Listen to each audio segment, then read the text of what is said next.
Okay, perfect. Okay, I'm Shelby. I'm with the Northwest Missouri AHEC, and this is Dr. Turner.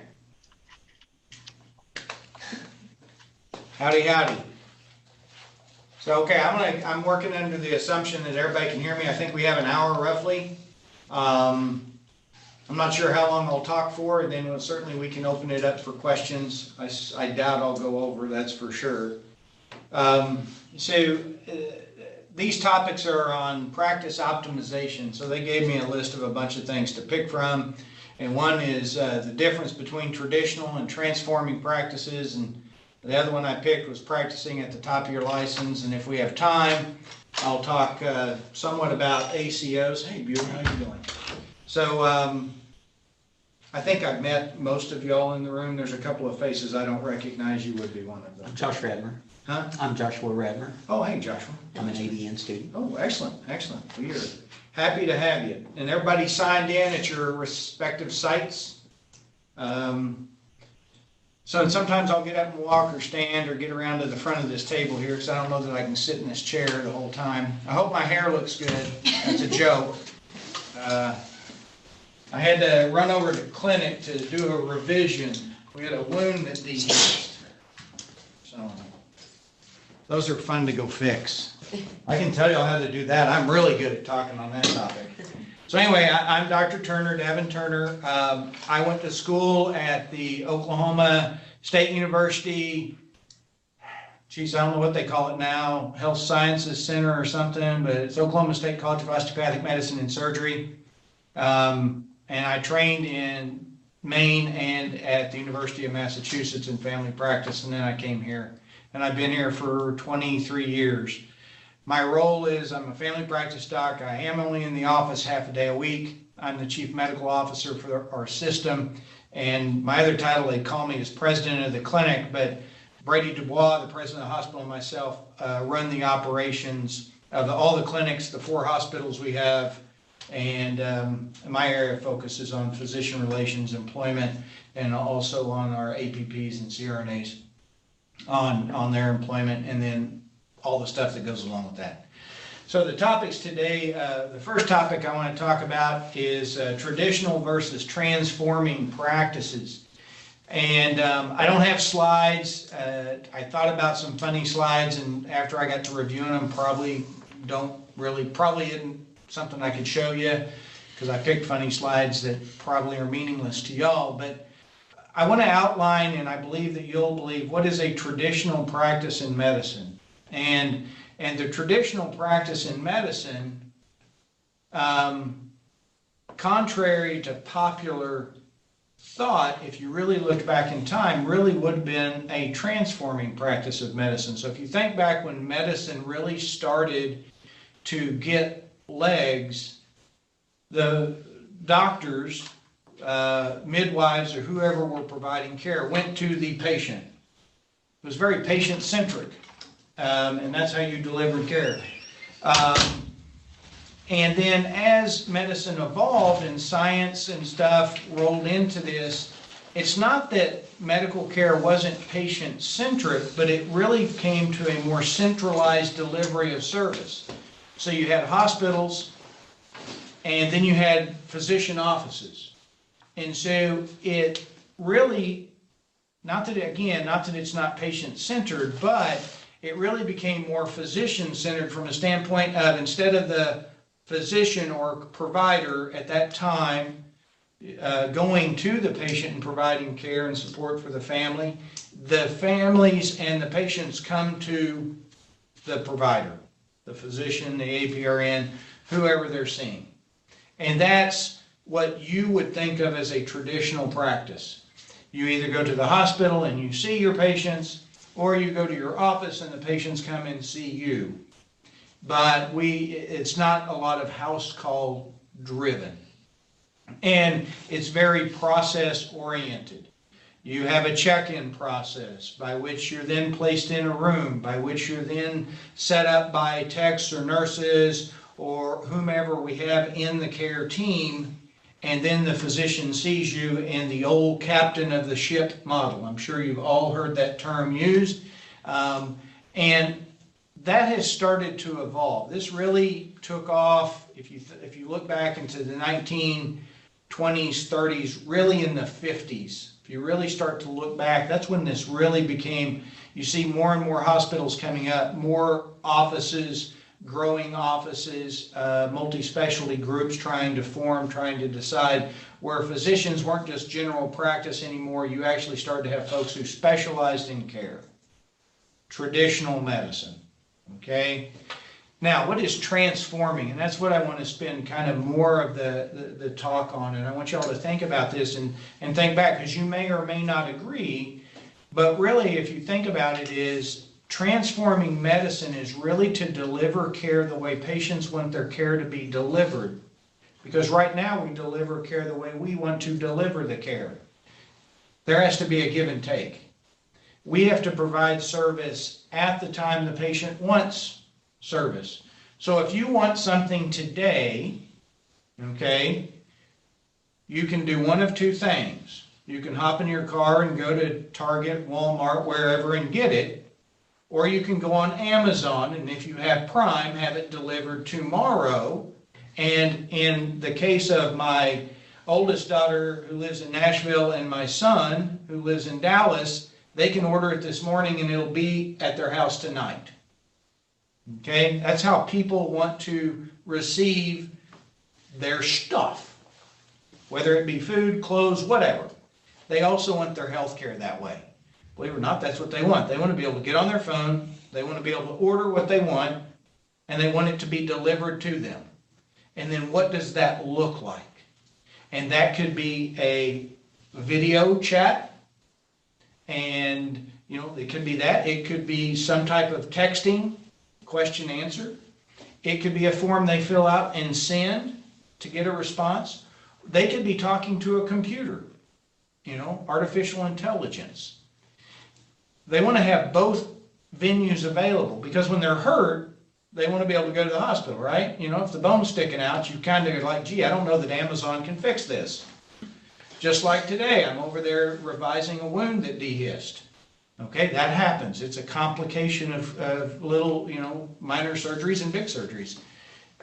That's kind of hard to do through Amazon. So you got to still have some traditional care. But the transformation of care is really around how do we deliver the service at the time the patient wants to get the care.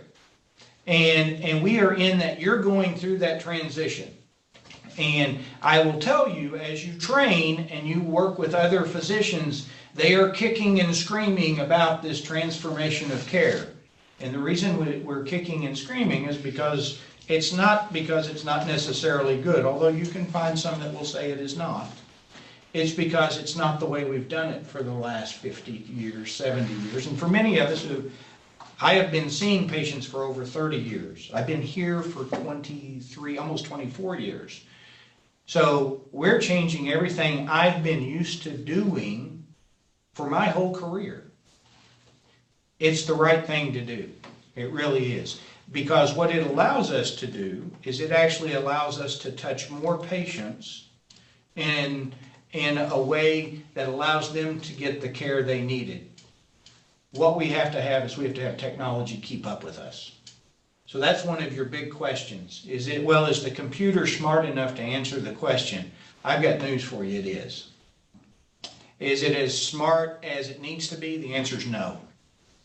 But there are some very interesting programs out there, and I'm sure many of y'all have looked at them, that really do answer your questions. If you answer them honestly, it can tell you what you can do. The only thing it can't do is send you a prescription. The question is, why not? And that's what you need to look at when you look into the future around transforming care. So, when you think about all this going through of what you're going to do and how you're going to provide care, you need to think about that. You could be providing medical services to a hospital 100 miles away. Consultation via e-visit. No physician my age really likes those. Some do. But if you really have to deal with that, I can give you an example. It would have been about 6 years ago, roughly 7. It was around Christmas time. I was down at my brother's house. My family was all down there. My dad was there. My dad calls me at 6 in the morning tells me he thought he had a stroke. He was staying at my aunt's house. So it was a long 2-block walk, not really. Went over, see my dad. Sure enough, he's had a small stroke, there's no doubt. So whenever you're treating stroke, okay, you can either wait, but we all know we're supposed to get to a care center as rapidly as possible, right? That's what we're supposed to do. So we took him to the local emergency room, and there's 2 questions you've got to answer immediately. Last name Milton. Huh? Last name Milton. Exactly. And then you get a scan and you look, is there blood in the brain? Because if there's blood in the brain, that takes a bunch of treatment options off the plate, right? So what answer do I want? So his blood pressure's high, he's had a small stroke, he's actually getting better. I only care whether or not he's got blood in his brain, because he's not staying in any hospital, I can guarantee you. So we validate he has no blood in his brain. We give him some medicine to bring his pressure down, not way too much, just a little. And his symptoms actually have resolved. So he had a TIA. So does he have to stay in the hospital? The answer is no. During that, the point of this discussion is during that, they had a neurologist who was in Texas. They wanted a neurology consult. I don't disagree with that. It was the right thing to do. I shouldn't be providing medical care for my father. I have a conflict of interest. I think most people would agree with that. Even though we care for family members all the time, it is a conflict of interest. The physician does their neurologic consult over video with me, doing the exam for them and answering questions. Okay? It really did work. Now, that physician didn't like it. He verbalized that about 10 times. And I think most of you know, if you've worked with doctors enough, whenever we're disgruntled, we want to make sure you heard us. So we say it multiple times just to make sure, because we're afraid maybe you missed it. So you should always repeat yourself 3 times, but doctors, we just take that to an extreme. I'm a physician, I can say that. So we just do. So, 7 years ago, we're moving into this transition of care. So that's really where you're looking at this in the way we have to deliver care. And even here at Mosaic, we're working on this today. We had telepulmonary medicine with one of our younger providers, but they left. We're getting ready to start that up. Dermatology actually can really be done via video. Not all dermatologists like that, but when I was training, there was a dermatologist I worked with. He didn't like talking to people, and he didn't mind telling them, you don't need to tell me a whole lot. This is a visual specialty. So how does it not work with photos and with video? So that's one of the things. And then, again, this artificial intelligence, and can it send prescriptions? So does all that kind of make sense of where we're going as we look at this transformation of medicine? The other thing that needs to happen, it hadn't happened yet, I'm not sure when it'll ever happen. It'll take our government working together to put some laws together, is that all electronic medical records should talk to one another. So it shouldn't matter if you're on Epic, Cerner, Meditech, Allscripts. And since I hate all EHRs, I'll stop there because profanity starts to come out about now because I like paper charts. But the reality is I've had to transform, right? So I don't like computers, but the reality is you have to use them, and they should all talk. Because if you were traveling, like in my dad's case, he had a CAT scan. If he was to go back to his hometown and then had another complication, say later that day, and I had to take him to a different hospital in a different state, they would have repeated that scan. Maybe it would have been appropriate. A lot of times it's not. The other thing a lot of times you're going to hear is, well, yes, they had their MRI at Mosaic, but we're at KU now, you need our MRI. I have news for you. We have the highest tech MRI there is. We have a 2T magnet. That is top of the line. There's no university center with a better MRI than what we own. So you can't tell me they can get better pictures. They may use a little different technique, but we give good pictures. So all EHRs should be able to talk where we can follow a patient no matter where they are, technically in the world. Okay, and they talk about this all the time. They talk about downloading this information. Imagine to your phone that anytime you get any medical care, any exam, it's downloaded to your phone. So now these electronic medical records don't have to talk. You just open your app they can then push it in or be able to look at it. So these are the transformations that are coming, and many are already in vogue. Online scheduling, big transition. Physicians and advanced practice nurses who have been in the business for a long time don't like people messing with their schedule. Okay? When you have your office running smoothly and they add in and somebody pops in for a physical exam at 4:30 with 12 problems, okay? Not really what you wanted to have happen.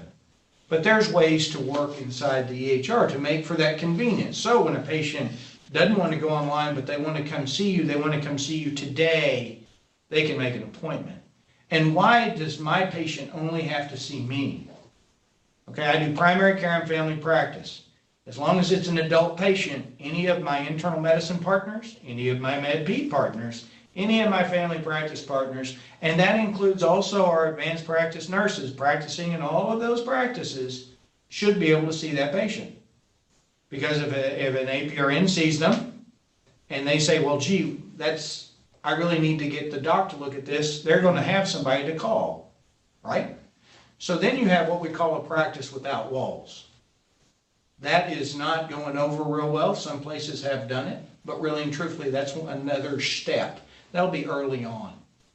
So, whenever you think about that, I want you to think about these big things that are out there, especially this artificial intelligence. It will not put us out of business, but it will make us work to the level of my next topic, which is at the top of your license.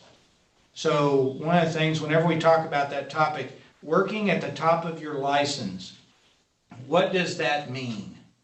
And you can ask a bunch of different people and you're going to get a bunch of different answers around working at the top of your license. But it should mean that you're working at your level of expertise to which you have been trained.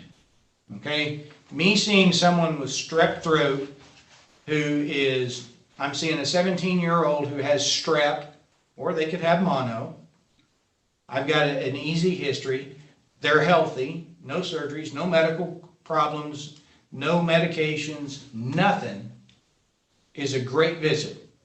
Okay, I'm ashamed to tell you how quick I can even do that visit. And I can still charge a level 3. Okay? But the reality is that the best use of my license? Because you could arguably say, well, an APRN or a PA could do that. They could. Why couldn't an RN do that? I mean, if you really start to think about it, at what level of education are you qualified? A pharmacist could take care of that patient. Believe it or not, pharmacists are being trained now in clinical diagnosis, okay?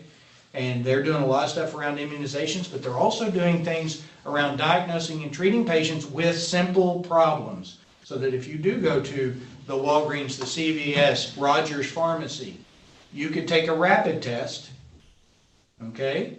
It's positive. Why couldn't the pharmacist, who, trust me, knows a lot more about medications than any of us in this room, unless there's a pharmacist in here, then, they know more about those medicines. Why couldn't they prescribe? Now that we get insulted about that, but the reality is really they can. And you have to let your ego go and go, okay, what makes sense? And one of the things that kind of gets physicians to say, well, I like seeing that strep throat and that mono, and the reason is because your brain's being worn out all day long. Okay, I can go work all day long out at the farm, and I'm tired, but it's a physical tired. We all know if we spend a couple of days studying to get ready for exams, we are more tired doing that than we are working at the farm. Because you wear your brain out, you've got to recharge your batteries, right? You've got to rest. So having a strep throat is really fun to do, but the reality is that's probably not something I need to be seeing, okay? That revision that I was doing is something I need to be the one putting my hands on if I feel like I'm qualified to do that. If I'm not qualified, is it a plastic surgeon, is it a general surgeon, okay? Because it really is outside the scope of my APRN. Taking the lesion off was well within their scope. They do that all the time.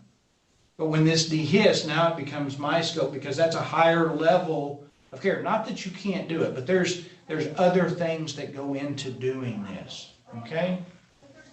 And so that's what it means, is what can you do at your license? APRNs do a much better job of managing diabetics than physicians in the outpatient setting with predominantly stable diabetics. Okay, when I mean predominantly, yes, you may have a hemoglobin A1C of 12, but you're on medications, you're starting to do the stuff you need to do, your sugars are coming down, an APRN will sit and give them the time they need and do the education. Not that physicians don't educate, we just don't do as good a job at it. We talk fast, we think you should know this, okay? APRNs, that's where a lot of their nursing comes in. They want to do that education. Not that we don't, they just do a better job. And so they can, that's operating at the top, top end of their licensing, managing a patient with multiple chronic illnesses that's stable. It's those patients that become unstable, then elevate to physician, which then may elevate to subspecialty, okay, above family practice. And so we have to look at that because there's many things that can be done, not only by the nurse, but by the pharmacist, but by the APRN, but then by the physician, then by the subspecialist, based on different areas. And that's what operating at the top of your license is. But you're not seeing, that's a big shift because right now the way the system is set up, you're paid on volume. Okay, you're paid for doing things. You're not paid for don'ting things. If you think about that, the government's moving that way. Quality of care, value-based purchasing. I could wax poetic with a lot of acronyms, but they'll change them next week probably. But the reality is that, whenever you think about those sort of things, is I am rewarded for doing something to the patient, where you should be rewarded for only doing what was right for the patient. That may include doing something to the patient. But it changes your whole perspective whenever on how you're paid, because it does drive behavior. Whether you like it or not, it does. I'm not saying physicians do inappropriate stuff. I'm not saying APRNs do, CRNAs do, pharmacists do, whatever. But when that's how you get paid, as long as you've convinced yourself you're doing the right thing for the patient, which most of the time we are, it makes it a little easier to do that. Does that make sense? Okay. And that's not a bad thing. That's just human nature. All right. And you can apply that through anything, not just medicine. And so as long as the system sets up like this, we have to, and it's going to continue to do these things. You're going to see these other type of transforming medicine things come out that allow people to get the care they want at a reduced cost. And that's where if you go on a computer, you can pay $50 for an e-visit. Versus if you come to the office, you're going to pay whatever it is. Could be 84, could be 150, could be more. They're going to lower the price even lower. Imagine you're just talking, if a computer could prescribe, imagine you're talking to, Watson, IBM Watson, and they said, hey, this is what you got. You took the test. You've got a urinary tract infection. You don't have any allergies. Here's what the standard says you should have and how many days. What pharmacy do you want? And it sends the prescription. You never talk to a human being. So then you're like, wow, that redefines practicing at the top of your license, doesn't it? So when you're thinking around that, think around those things. So I'd like to open it up for some questions. If anybody wants to have anything around that, I'd like to answer some questions. The last topic I talked about were ACOs, and I can certainly wax into that, and much of it will tie, but I can certainly talk about that. So, does anybody have a question? And if you don't, that's okay too. But it's up to you. I have a question. Do you think moving into the future of medicine will be helpful for cost of medicine overall, like top to bottom on healthcare, and a difference for patients, and would physicians get paid less? I mean, is there kind of concerns on both sides of it for that? Yeah, so the question is moving into this future of medicine transforming, is it going to affect the cost of medicine? Is also going to affect compensation? And the answer is yes. The thing is, I can't tell you which direction it's going to go. Because it could reduce cost, it could increase cost, depending on what insurers are willing or not willing to cover. Okay? If it's all out of pocket, If you're paying it, then you're gonna be the one driving that, so you'll know if your cost went up or not. But if you paid more, it was because you wanted it. When it comes to reimbursement for physicians, yes, you will see, at the end of the day, you will see, it's not really a decrease in compensation, it's not as rapid a rise. If you look at the data that's out there and you look at the increase in salaries of different professions, and I'll use hospital administrators as an example. Over the last 20 years, the hospital administrator's salary have increased, I don't know, it's 100% or better, I think, in the last 20 years. Okay, whereas physician salaries have increased, and I want to say it's like 18-20% if you take into account inflation. So when you look at the pay for physicians, that attached value hasn't gone up. Now that doesn't mean the compensation didn't go up, because if your compensation isn't going up at as high a rate as you want it to go, do you have any levers you can push to make that change? And one of the levers is volume. If I do more, I make more. But if you take the noise out of there, you see that physician compensation has not been growing as rapidly as many other professions have. And it's because of the overall demand. When you look at how much of the spend of the gross national product is related to medicine in general, and then part of that is the salaries of all the docs. But I don't know how that's going to work. Frankly, what they're going to need to figure out is how do you make sure I don't make less money, but I see less people. They need to change the system so that really and truthfully they pay me for not doing things that don't necessarily need to be done. Okay? And right now, they try to put all the onus on the physician, and you can have the talk with the patient, but at the end of the day, the patient really wants it and they shop around enough, they're going to get it. One of the things that really slows that down is when insurances refuse to pay. Then that changes your whole dynamic. If you have to pay $2,000, good. So they're going to have to figure out, how do we keep our physicians whole so that people want to go into the profession of medicine with this shortage of physicians and APRNs and everything coming up. It's already here and it's going to get much worse in the next 12 years, 15 years. Really and truthfully, how do you make sure that we can bolster that, have more providers to take care of the people through all these other mechanisms? How can we leverage artificial intelligence and these other modes of information, diagnosis, and treatment to provide people with the care they need, while you sit as a physician working at the top of your license, and instead of seeing 30 patients or 24, you see 12 to 15. And you give them all the time they need, and you work on making sure that they're doing the things they need to be doing to maximize their health. And I do want to clarify, there is nothing a physician does in their office that prevents disease. We don't prevent any cancers. We diagnose them. The key is to get them early, right? But if you think about it, do you prevent people from getting diabetes? No. You educate them. They have to do the work. Our job is education and helping them maximize their health whenever they have a problem. At the end of the day, that still is what medicine is. You have something wrong, we're going to treat you. When you come for your physical, it's our job to try to make sure you don't have something going on. And if you do, catching it early. And then putting in the effective education and treatment to have you a longer, healthier life. Right? That's really what we do. That's what our job is. Prevention is up to the person who is preventing it themselves through how they live, the habits they have, and the things they stick in their bodies. That's how you prevent that. You cannot change your genetics. I've got news for you. You cannot outrun your genes.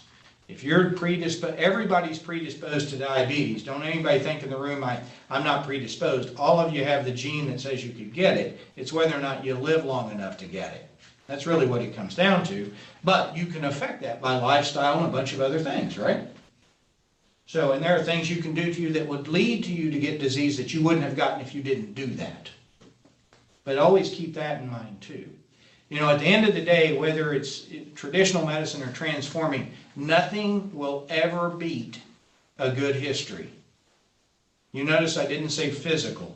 I do want you doing a good physical. Okay, physical exam should confirm what you know is wrong.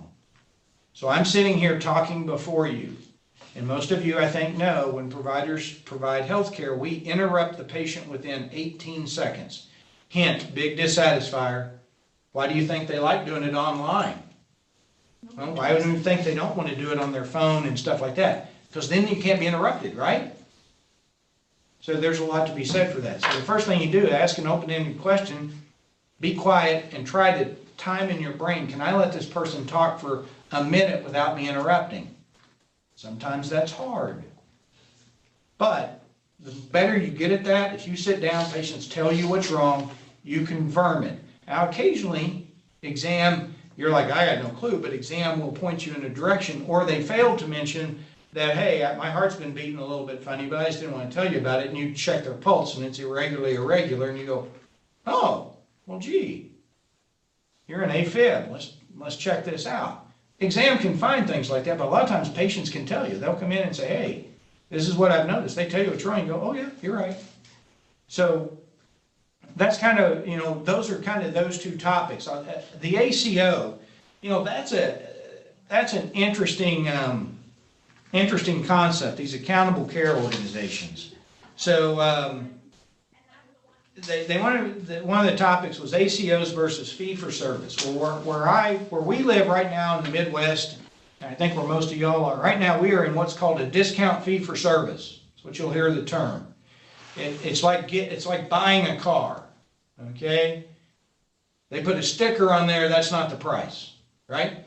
Most of the time. Now, some places now the sticker is the price, but when I was growing up and first bought cars, the sticker was not what you were going to pay for it. You had to haggle. If you like haggling, that's good. I don't like haggling. What do you want for it? If I'm willing to pay it, I'll pay it. If I'm not, I walk away. Okay? So a discount fee for service is we as a system give somebody a price for an MRI. That is not what they pay. That's not what somebody paying cash pays, and that is not what the insurance pays. It's discounted. Normally, we are still making money. Okay? Whereas in a capitated system, which is where ACOs want to get to, is capitated, you are given a pile of money to manage a population. That's all the money you're going to get. A good example of that would be the Indian Health Services. Every year, and I believe it's in October, they get their distribution for different Indian Health Service areas. I'm from Oklahoma, and this is a common practice, and I worked at the Indian Hospital there, and they provide care for everybody. But the way, in those instances, if you're under the Indian Health Care Service format, all the money was put in the bucket October 1, it has to last them a year. And so they have to manage the health of a population. That's a capped system. ACOs are different. ACOs reward you for not doing things that don't need to be done. Reducing the cost of care. That's what an accountable care organization is supposed to do. So for physician groups, provider groups, they do very well in ACOs because most physician groups don't make money off of tests that people get in the hospital. They make money off of tests they do in their office. So if I prevent patients from going to the hospital and getting more testing and seeing more specialists, I have more money at the end of the day because I didn't spend it. So what they're going to say is they're going to say, you know, you normally spend $100. We don't want you to spend $100. So what we'll do is we only want you to spend $95, but if you can spend anything less than $95, we'll split the difference. So if you only spend $85, there's $10 difference. They get half, you get half. Okay? Didn't hurt you because you still got paid. It hurts the hospital normally. The cost for care almost always includes that. So accountable care organizations, that's how they really work. It's not to deny care, it's to provide the care they need. And it's to provide care to the patients a lot of times in their home so that they don't need to come back to the hospital. How do you do home care? How do you go out to the home, take care of those patients that really probably don't need to be in the hospital, aren't necessarily safe to be alone, but you can direct care there to keep them from occupying space in beds in hospital, which is very valuable real estate. Okay? So ACOs work that way, but the only way an ACO works long term is for the folks that do it right, the hospitals that come to an agreement with their physician provider groups that do it right should be rewarded by the government for doing it right, and those that don't should be punished. And how do you punish them? It's you're going to pay them less money, so you're going to penalize them. So yeah, we saved you money, and I would normally get $5 of the 10, but you know what? Y'all really do this right, so we're going to give you 8. And the people who do it really bad, who instead of getting it down to 95, spend 105, they're the ones that have to give money back. And one of the ways that you even see this being done now is around readmission penalties. If you have too many readmissions based on your case mix index and a big long formula, based on basically where you're at in the U.S., you're categorized into 3 groups, you may or may not have to give the money back to the government. But they don't, what it is they just don't pay you. They say you owe us X number of dollars, and so they subtract that from a check. This is a CMS thing. So they're already trying to do that, and they keep ratcheting down the rules. And this year, this is the first year we'll take a penalty in 4 years. The last 4 years we've been penalty free, which we were one of the few hospitals in the whole state of Missouri that had not incurred a penalty. And really, it's a hard, there's a lot of things you have to look at, but whenever you're trying to manage through this, it's a weird formula. Sometimes you don't even know how you're performing. By the end of the day, you really don't. And then at the end of the year, they tell you, hey, you didn't do so good, even though you're keeping a scorecard that's green that says you're good. They change the rules, move the goalpost. It comes down to how much money do they have to spend, how do they drive this particular behavior. So they're already doing some of this stuff. The ACO was a bigger way of doing it.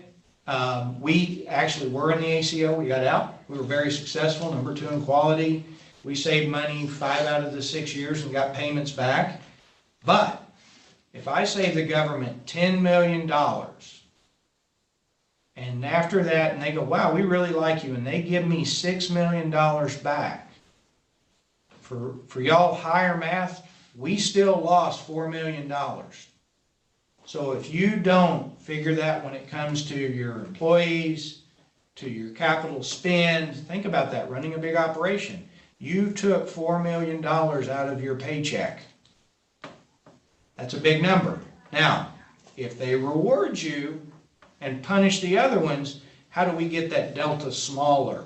And that's why the ACOs right now don't work, and that's why the ones that are in it stay in what they call a window. There's a window that if you spend just about what you always did, maybe a little less, maybe a little bit more, but in this window, you incur no penalty. You don't get money back, but you still got the money you were going to get. So it's a net zero. You still have to make changes inside your organization to be more efficient, but you're still getting all the money you were going to get.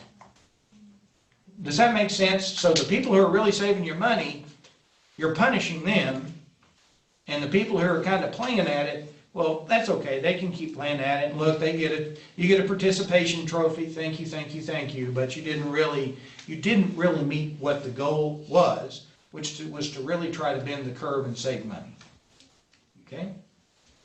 So, do y'all have any questions about that? I like to keep it simple. I'm not one of these guys that want to get way down in the weeds. I do subscribe to the keep it simple, stupid method. That's the way I even work with disease. Don't try to overthink these things.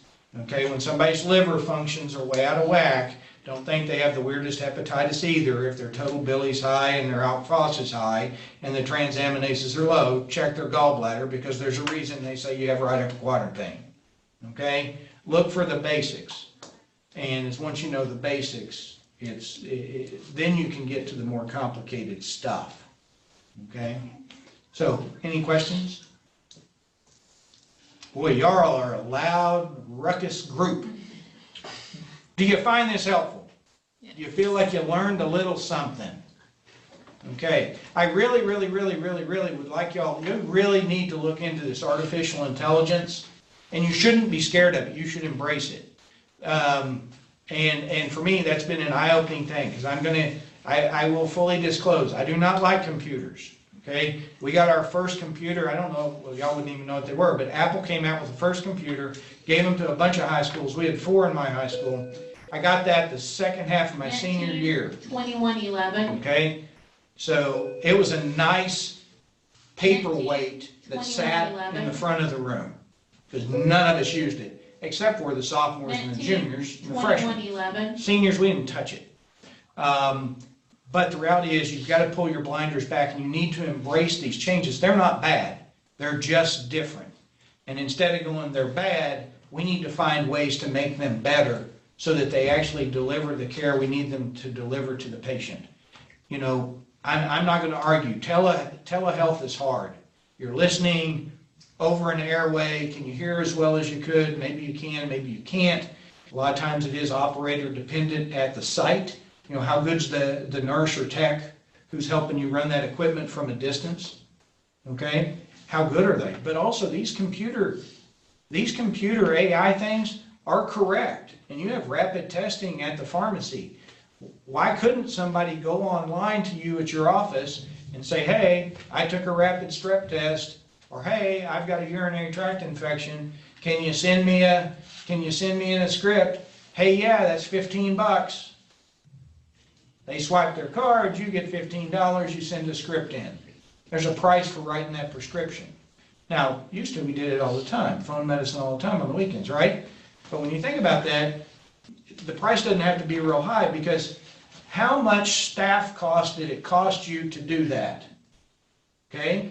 Nurse didn't have to check them in, tech didn't have to check them in, didn't have to have front end, didn't cost you any electricity, that was already a fixed cost you already had, water, all that. So your cost to provide that visit is your time to read that message. And every one of y'all are incredibly competent when it comes to computers and to texting and to all of this. This will be nothing for y'all. And so for me, embrace that, because it is getting so good. You can deliver care that way. And plus now, if you have that relationship with the patient, you have it documented in your system of what's been done. So you've got documentation, which is going to improve care. Okay? The patient got what they needed at a much reduced cost in the fashion and time they wanted it. They clicked on Amazon that morning and they had their answer by noon, and they had their medicine by 2, which, by the way, when you hit the button, went to Amazon and their little drone flew over and dropped it in their front yard. Because that will happen eventually. I mean, people won't go to the pharmacy all the time. Some people will. But a lot of times, why can't many of these medicines just be delivered to your front door same day? Amazon's in the big cities, it can be. There's no reason it can't be. They don't have to go to the pharmacy and infect other people. Okay? And I can make a joke about being a capitalist and how these people should be running around infecting other people and coming to see me, because I get paid on volume, right? But if you think about it, it makes a lot of sense. So anyway, I want to thank you all. I'll give you 15 minutes back. So if you haven't had lunch, you can get some food. Again, if there are any questions, feel free to ask me. Full disclosure, the reason I don't have a PowerPoint, I don't know how. It's a fact. And my executive assistant's off today. You ever see something that says, "By Davin Turner," you know I didn't do it. So thank y'all.